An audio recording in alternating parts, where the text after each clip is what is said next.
passing the Epstein Files Transparency Act will uphold the integrity of our democracy. Individuals from both parties are expected to be implicated. Transparency is the only way to demonstrate that justice is not partisan. Justice, transparency, and accountability are the rights of the people. Full disclosure is the only path to restoring public trust and ending the perception of government cover-ups. People must see that elected officials can hold each other accountable. Without this, faith in our government collapses. How can we trust our leaders to pass laws protecting us and our children from sexual violence if they cannot hold each other accountable for committing it? At its core, this is about restoring trust in our justice system and our government and our collective ability to end sexual violence. 69% of Americans believe there is a cover-up, and 86% support releasing all files from the Epstein case. Every day the truth is withheld, public confidence erodes further. We demand the immediate release of the files, with only minimal redactions as is necessary to protect victims and ensure national security. We stand united in calling on Congress to use every tool available, subpoenas, lawsuits, and the swift passage of the Epstein Files Transparency Act. Justice cannot be delayed any longer. Survivors, families, and the American people deserve nothing less than the full truth. Thank you. Now let me be clear on a few points. This letter has the support of 48 organizations calling for immediate action. The Epstein Files Transparency Act is the only sure path to fully releasing these records. This is not a partisan fight. Accountability and transparency must apply to everyone regardless of party. We call on the House and the Senate to swiftly pass the Epstein Files Transparency Act. Now, I am honored to introduce Representative Adelita Grijalva, whose bravery, persistence, and refusal to back down in the face of intense pressure made her an indispensable catalyst for change. Representative Grijalva, thank you for standing with survivors. The podium is yours. Thank you. Thank you very much. Thank you. Thank you. Especially to the survivors, family members, and advocates who are here today and who have never given up.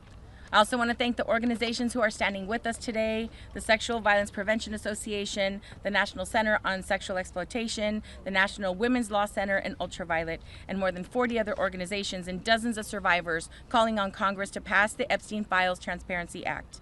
I'm not standing here because Congress suddenly found courage. I'm standing here because survivors forced Washington to pay attention.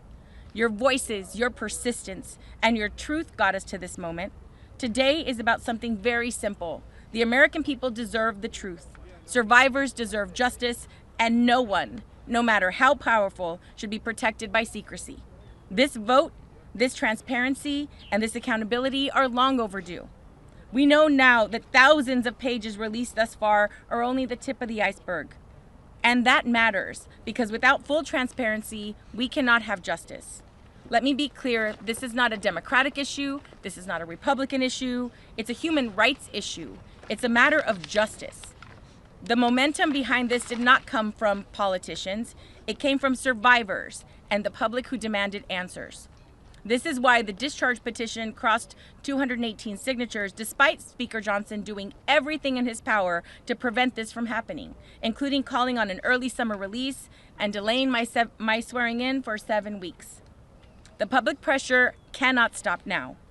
There are going to be people trying to frame this as a hoax, a distraction, or a partisan fight. To them, I say, you cannot call it a hoax when real survivors are standing right here. The truth is the truth. No one's name, party, wealth, or fame, or title should prevent the truth from coming out. We don't know yet what every document will show, but that's exactly why they must be released. And while the House will hopefully pass this legislation today, this is just the first step. The bill must pass the Senate, the President must sign it, and even then, the DOJ must implement the law fully and responsibly. So today is a milestone, not the finish line. No one should ever have to fight this hard for the truth, but survivors' courage inspires all of us. Because sunlight is the best disinfectant, and justice cannot survive in the dark. Thank you very much.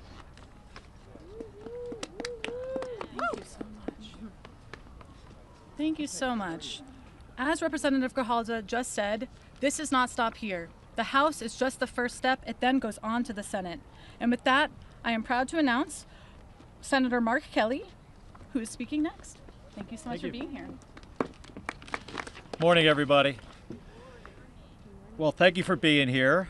I know it takes a lot of courage for the victims of these crimes to speak out. We're here because of you.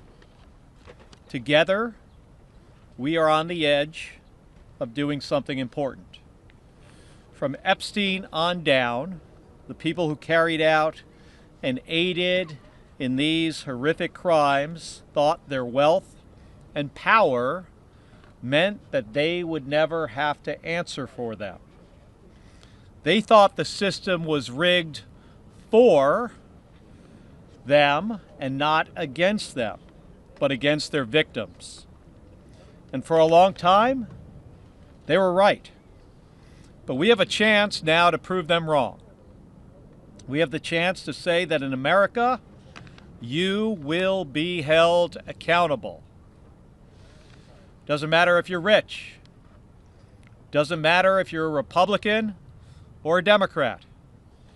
If you hurt people, you will answer for it. This hasn't come easy. Powerful people like the President of the United States and the Speaker of the House have tried very hard to keep the whole truth from coming out. They made Adelita Grijalva wait how long? 2 months? 50 days. 50 days to take her seat in Congress just to delay accountability. And next, we're going to need your help on the other side of the Capitol, making sure that Senate leadership doesn't delay this any further. They need to schedule a vote on this so this can get passed into law. But together, we can get there. Because at the core of this isn't about Congress members or senators or the media. This is about real victims, but also about their families who deserve justice and who deserve accountability. And together, we're going to make this happen. And thank you very much for being here. We've got a little bit more work ahead of us, but my hope is that Leader Thune will do the right thing and bring this legislation to the floor of the Senate and allow a vote. Thank you very much. Thank you. Thank you so much. Next up, we have Representative Robert Garcia. Well, thank you. First, let me just start by saying that today, especially, all of our thoughts are with every single survivor and victim of Jeffrey Epstein. These are incredible women who, many of whom were abused when they were children at the hands of powerful men in our country, and censoring them and the work that you're all doing should happen every single day as we debate in the Congress what our next steps are as it relates to holding people and the powerful accountable. I, of course, want to thank all the advocacy groups that are here. I especially want to thank Congresswoman Grijalva, who has been a great friend, but also a true leader and champion of ensuring that this process moves forward. I serve as the lead Democrat on our Oversight Committee, and our investigation on the Epstein files is driving a lot of this work. And I'm grateful to Congressman Khanna, Congressman Massey for their incredible leadership in this vote that's about to happen here in just a couple hours. But we also want to be very clear. Once this vote happens and goes to the Senate, we are expecting the Senate to take this vote up. And Leader Thune needs to do the right thing by the survivors and call for a vote immediately. In addition to that, we want to make it very clear to the president. He has been fighting this vote for months. After saying that he would release the files during the campaign, after his attorney general said the files were on her desk, he then flip-flops and has been doing everything in his power to stop the release of the files and stop justice for the survivors of Jeffrey Epstein's horrific sexual trafficking ring. But now the president, seeing a loss in the House, has flip-flopped.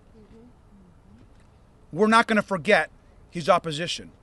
And we need to be clear-eyed that this new investigation that he has launched is likely another way of trying to stop the release of the files to the Congress, to the public, and for justice for the women and girls who have been fighting on this issue every day.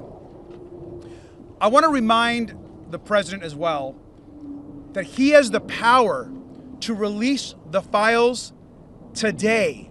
He has the power to release the files without a vote.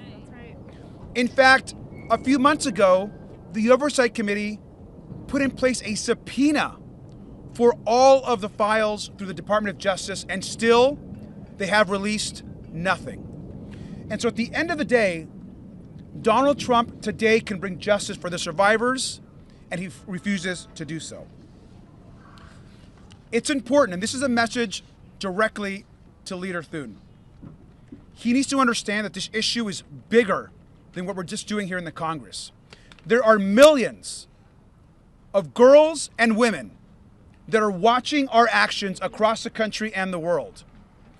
There are millions that are survivors themselves of sexual abuse. There are millions that are being abused in their workplace or in their home. And they're watching us and asking, will our government, will our leaders actually do anything about this abuse? Or are they going to continue to hide and protect the men and abusers at the highest levels of government and power? And if the Epstein survivors who were abused by the most powerful cannot get justice, how can the millions of women and survivors across the country and world expect justice for themselves? And so this is a very important moment for the country. And lastly, I'll say this. I'm often asked, what's next? This is directly from the survivors, and I've been talking to them pretty regularly, including one just 2 days ago. They have all asked us to look where they believe the truth is, and that is in the financial and bank records of the most powerful financial institutions in this country that have the information and where the money was transferred from those powerful men who paid and were involved in the trafficking of these girls. So if you are the president of a bank, if you are a leader of a financial organization, and you are hiding information as it relates to justice for these women, the Oversight Committee is coming after those documents. Thank you.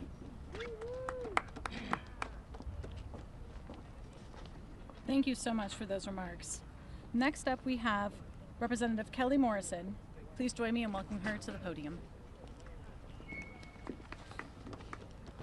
Good morning. I'm Kelly Morrison, Congresswoman from Minnesota's 3rd District. It's good to be here with all of you this morning on this incredibly important day. Thank you so much to the Sexual Violence Prevention Association for bringing us together. So much gratitude to Teresa for being here today. Your bravery, selflessness, and advocacy are truly remarkable.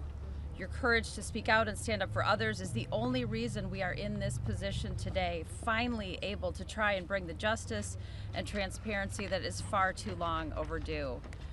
And thank you to the Sexual Violence Prevention Association for delivering this letter today, bringing nearly 50 organizations dedicated to ending child abuse, sexual violence, and human trafficking together to call on Congress to pass the Epstein Files Transparency Act and demand the release of the files.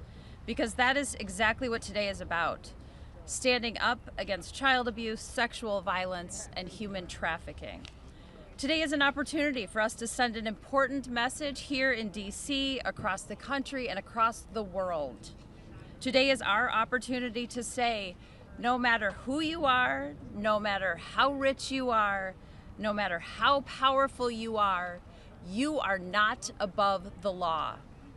No amount of money, power, connections, or corruption can buy you a free pass to abuse children or sell human beings. For decades, the government and people in power have been complicit in covering up the horrific abuses of Jeffrey Epstein and Ghislaine Maxwell. Today, we will say no more. The time has come for the victims and survivors to get the justice and the transparency they are asking for and deserve. The time has come for the perpetrators to be held accountable. The time has come for the corrupt leaders who were complicit in facilitating this to be exposed. The time has come for the American people to get the transparency they have demanded.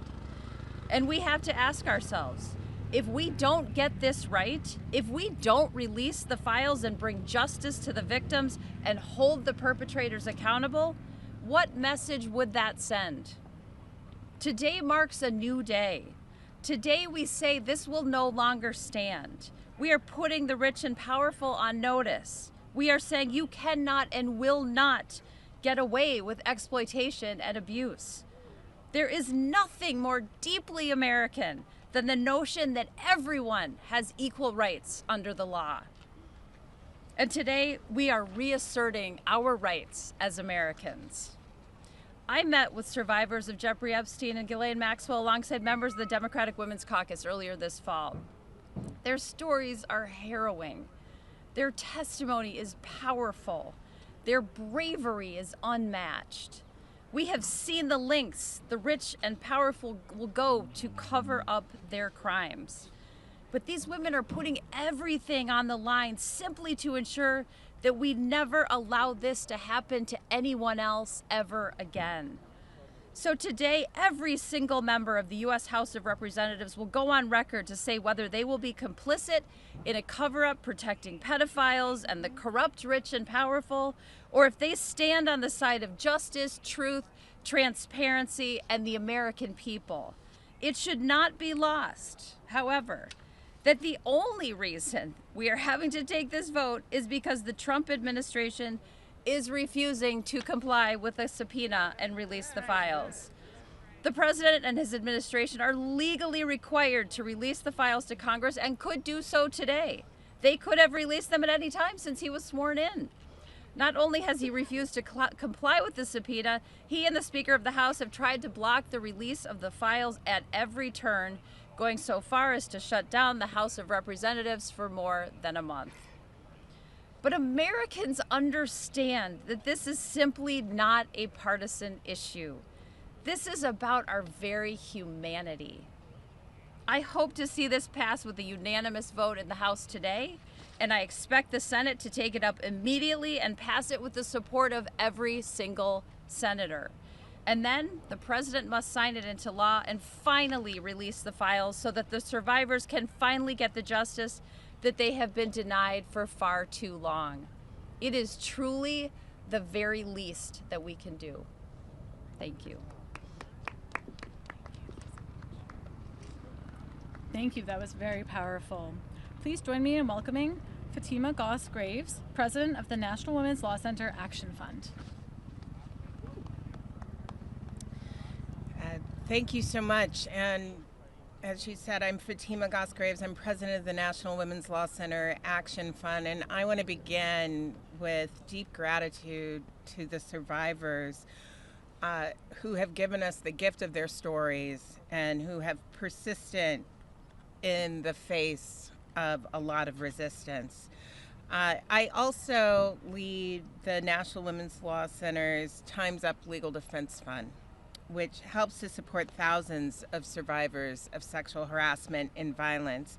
And in our time running that fund, we've seen a lot.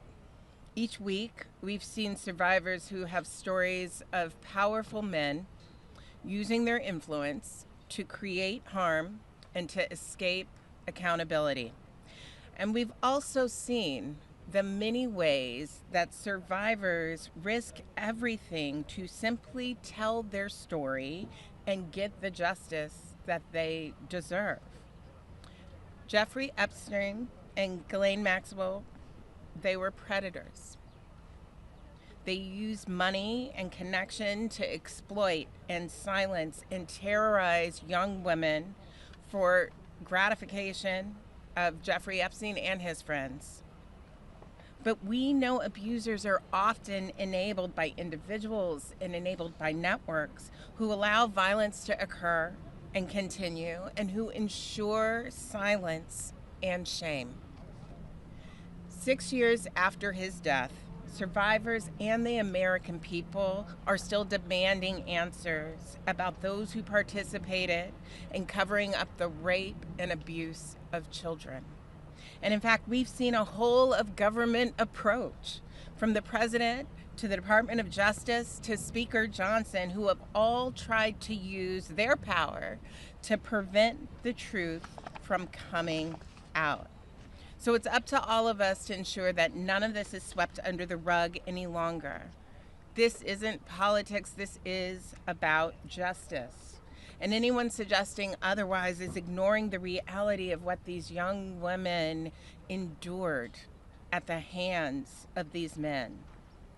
And, you know, I have to say, as a leader in the fight for gender justice today, I would not have imagined in this time that I would be speaking with the same voice as some of the members who've joined in support of the discharge petition.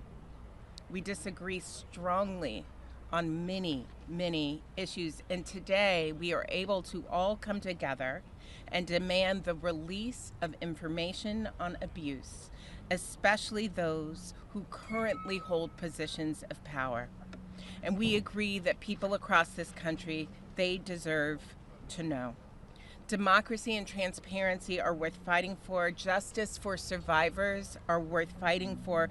And holding the powerful accountable here, it is worth fighting for.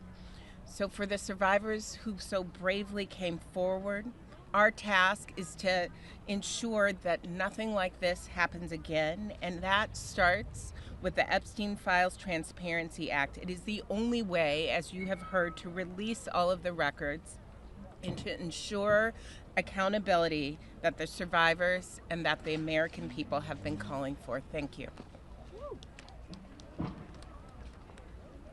Thank you so much.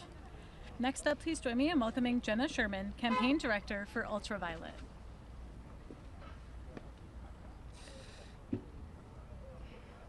Thank you so much, Omni, for the kind introduction. What an absolute gift and honor to be here with all of you today.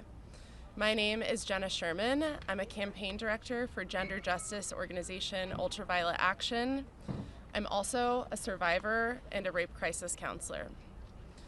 Ultraviolet Action is so incredibly proud to be one of the 47 organizations, 48 total, I think, signed on in support of passing the Epstein Files Transparency Act. We are deeply grateful to our fellow organizations for staying steadfast in the fight to release all files, even amidst pathetic feet dragging and finger pointing. We are deeply grateful to House leadership and many of the representatives who have spoken today and who couldn't be here for tuning out the noise and doing what is right. And above all, we are deeply grateful for and in awe of every single survivor abused at the hands of pedophiles Jeffrey Epstein and Ghislaine Maxwell. Your bravery, your resilience, and conviction are changing our political reality. Your power is palpable and it is unstoppable. At Ultraviolet, we are so fortunate to work with powerful survivors every single day. And we know that sexual violence is a major health epidemic, one that is far too common and touches all of us. That's right, all of us. Abusers and survivors can be from any political party, ideology, religion, or belief system. That's why we have come together today as a powerful bipartisan coalition to demand accountability for every powerful man and woman, regardless of background or political party, who partook in or enabled Epstein and Maxwell's abusive and criminal enterprise in any way. If there are sexual predators out there grooming and sexually exploiting kids and teenagers, and yes, newsflash, teenagers are children, we the public must know. These abusers are rich, they are powerful, and in many cases they are controlling parts of our country. But we are here to make loud and clear that they are not above the law and that they must pay the price for their crimes. These perpetrators losing their jobs and reputation is nothing compared to the mental and spiritual anguish experienced by the over 1,000 survivors whose lives were irrevocably altered, some of whom we have heartbreakingly lost to suicide. There are real, lifelong consequences, even intergenerational consequences, to experiencing sexual abuse, and especially child sexual abuse. And we are done with those consequences being used as a political football with zero accountability. The only path to truth and justice is to pass the Epstein Files Transparency Act in the House and Senate. Only then can abusers be held accountable. Only then can we get the transparency that we need and deserve. And hopefully then, survivors can begin to truly heal. Thank you so much.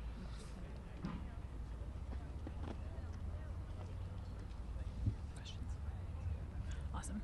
Thank you, truly.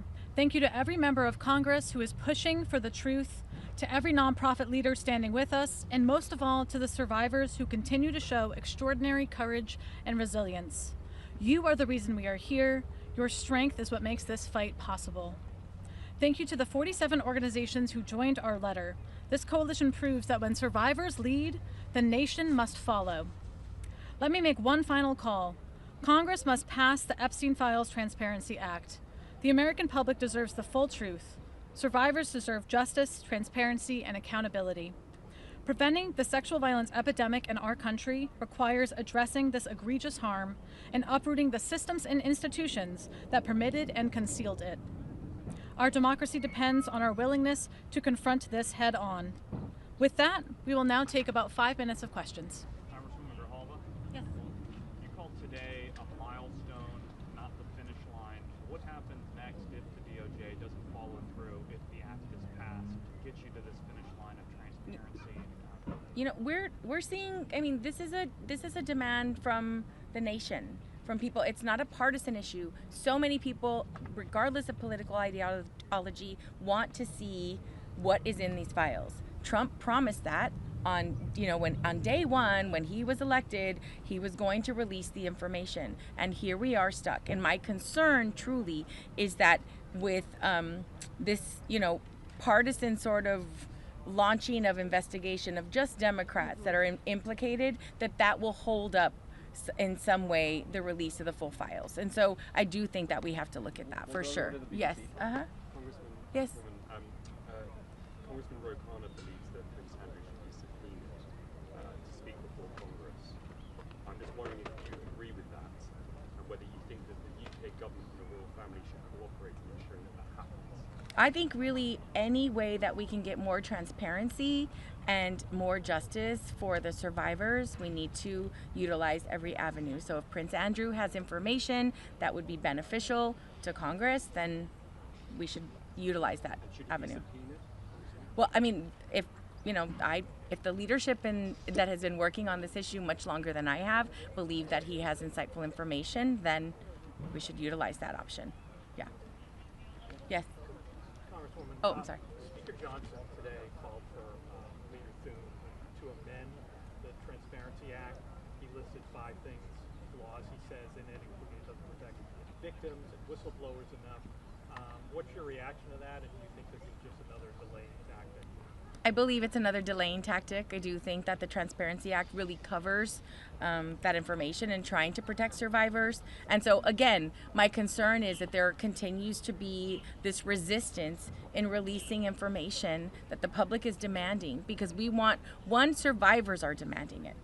And they need to be able to move forward and begin this healing process. And every turn that this administration takes in trying to prevent the full information from getting out is just another ploy to hold on and protect, pedophiles and protect people in power.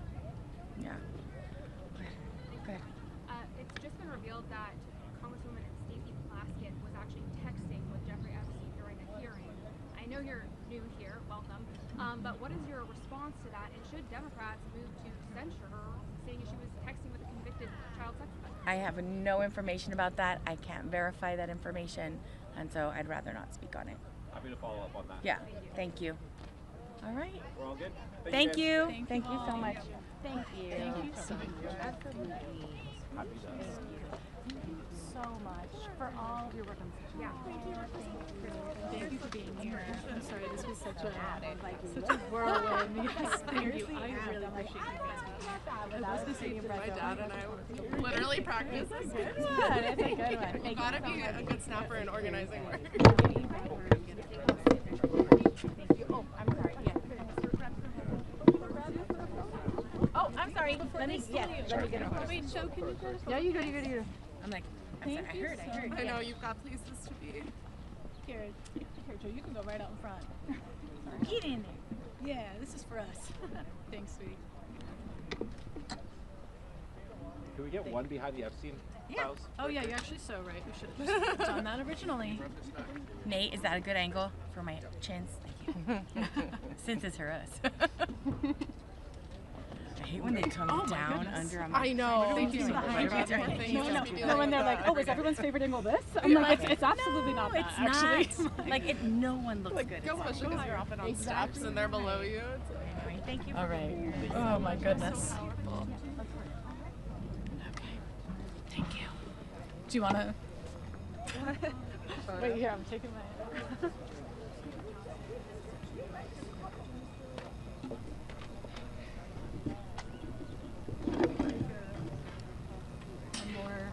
Hopefully one where I look like... Yeah, we'll do that after. Should I look like I'm speaking or should I just be smiling? Or not smiling? This is serious.